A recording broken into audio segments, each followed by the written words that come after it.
Hello friends and student graduate रूपसेट channel आपको स्वागत। तो आज आम ए वीडियो आलोचना करवा +3 6 semester history honours paper 13 2 mark प्रश्न उत्तर यूनिट 1 रमर 1 मार्क प्रश्न उत्तर जहाँ सब थिला सब सरी जाइए। आम आलोचना करवा 2 मार्क प्रश्न उत्तर से पार्ट 1।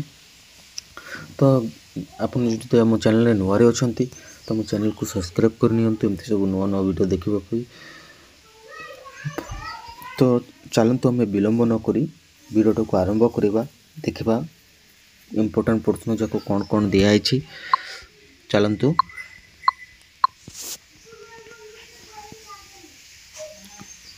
देखु ये 1 नंबर प्रश्नटा आपनकर दिखाई सतीदाह प्रथा कौन केउ आईन प्रणयन करी किए केबे एही प्रथार विलोप करथिले।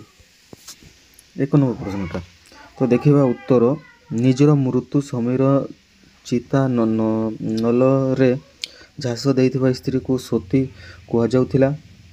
यही प्रथा सतीदाह प्रथा नाम परिचित।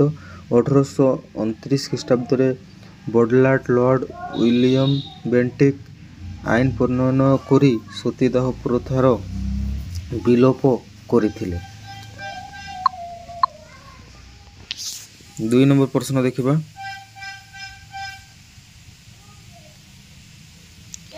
2 नंबर प्रश्न सतीदाह प्रथा विरुद्ध रे केउ समाज संस्कारक प्रथमे बडलाट विलियम बेंटिकर दृष्टि आकर्षण करथिले ओ काहेकि। उत्तर सतीदाह प्रथा विरुद्ध रे समाज संस्कारक राजा राममोहन राय प्रथमे लॉर्ड विलियम बेंटिकर दृष्टि आकर्षण करथिले। निज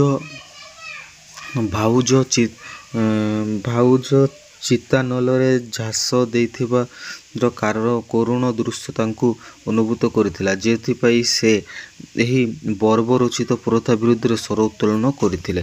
3 नंबर प्रश्न विधवा पुनर्विवाह आईन किए केबे प्रणयन करथिले एही आईन द्वारा कौन होइथिला। उत्तर विधवा पुनर्विवाह आईन 1855 मसीह लॉर्ड डेलहाउसी प्रणयन करथिले। एही आईन द्वारा जने विधवा पुनर्विवाह करिबार अधिकार पाइला एवं ता सहित तार मृत्यु समय संपत्ति तार भाग पाई पारिला। 4 नंबर प्रश्न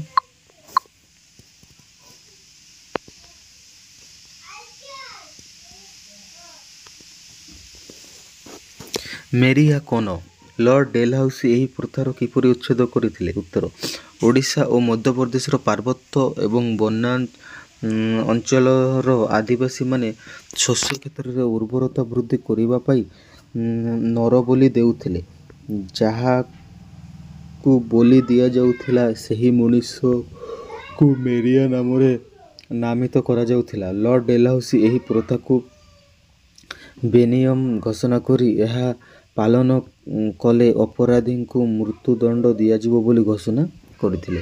5 नंबर प्रश्न शिशु कन्या हत्या निरोध आईन कौन यह किए और केबे प्रणयन करथिले। उत्तर राजस्थान पंजाब एवं उत्तर भारतर विभिन्न प्रांतर अनेक राजपूत संप्रदाय मध्य कन्या जन्म अशुभदायक बोली परिगणित होउथिला।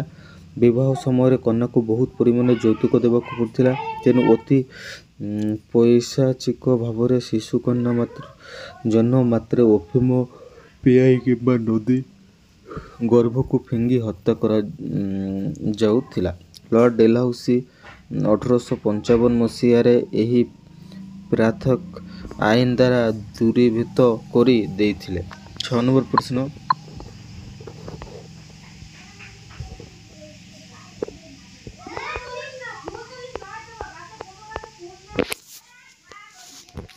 भारत रे ईस्ट इंडिया कंपनी शासन गौरव को बखानी बाकू जाई केबे किए पाक्षिक पत्रिकार शुभारंभ करथिले एही पत्रिका काहेकि बंद हो जाइथिला। उत्तर भारत रे ईस्ट इंडिया कंपनी शासन गौरव को बखानी बाकू जाई 1780 ख्रीष्टाब्द जेम्स अंगुस्तुस हिके बेंगल गेजेट नामक एक पाक्षिक पत्रिकार शुभारंभ करथिले। बडलाट लॉर्ड वॉरेन हेस्टिस कुशासन पद रे पड़ी जीवा भय से हिके को गिरफ करथिले एवं से पत्रिकार प्रकाशन बंद हो जाइथिला। 7 नंबर प्रश्न କେଉଁମାନେ ପ୍ରଥମେ ଛାପାଖାନା ଭାରତକୁ ଆଣିଥିଲେ ଏବଂ କେବଳ ଗୋଆରେ ପାଦ୍ରୀମାନେ ପ୍ରଥମେ ଛାପା ବହି ପ୍ରକାଶ କରିଥିଲେ? ଉତ୍ତର ପର୍ତ୍ତୁଗୀଜମାନେ ପ୍ରଥମେ ଛାପାଖାନା ଭାରତକୁ ଆଣିଥିଲେ ଏବଂ 1557ରେ ଗୋଆରେ ପାଦ୍ରୀମାନେ ପ୍ରଥମେ ଛାପା ବହି ପ୍ରକାଶ କରିଥିଲେ। ତ ଦେଖନ୍ତୁ 7 ନମ୍ବର ପର୍ଯ୍ୟନ୍ତ ଆମର ଆଜି ଆଲୋଚନା ହେଲା, ଯେଉଁଟାକି ଆପଣଙ୍କର ପାର୍ଟ 1। କାଲି ଆମେ ଆଲୋଚନା କରିବା ପାର୍ଟ 2, ଯେଉଁଟାକି ଆପଣଙ୍କର 8 ନମ୍ବରଠୁ ଷ୍ଟାର୍ଟ ହେବ। ସବୁ ଇମ୍ପୋର୍ଟାଣ୍ଟ କ୍ୱେଶ୍ଚନ୍ ଯାକ, ସବୁ 2 ମାର୍କର ପ୍ରଶ୍ନ। ତ ଆପଣମାନେ ଯଦି ଆମ ଚ୍ୟାନେଲରେ ଅଛନ୍ତି, ଭିଡ଼ିଓ ଦେଖୁଛନ୍ତି, ଯଦି ଭିଡ଼ିଓଟି ପସନ୍ଦ ହେଲା ତ ଗୋଟେ ଲାଇକ୍ କରିଦିଅନ୍ତୁ, ଯେଉଁଟାକି ଆପଣଙ୍କୁ ଫ୍ରି ରହୁଛି। ଆଉ ଚ୍ୟାନେଲରେ ନୂଆରେ ଥିବେ ସବସ୍କ୍ରାଇବ୍ ବି କରିଦେବେ। ସବସ୍କ୍ରାଇବ୍ କରିଦେଇ ସାଙ୍ଗମାନଙ୍କ ପାଖରେ ସେୟାର କରିଦେବେ। ପ୍ଲିଜ୍ ସେୟାର କରିଦିଅନ୍ତୁ, ଅଧିକରୁ ଅଧିକ ଭିଡ଼ିଓ ସେୟାର କରିଦିଅନ୍ତୁ। ନମସ୍କାର।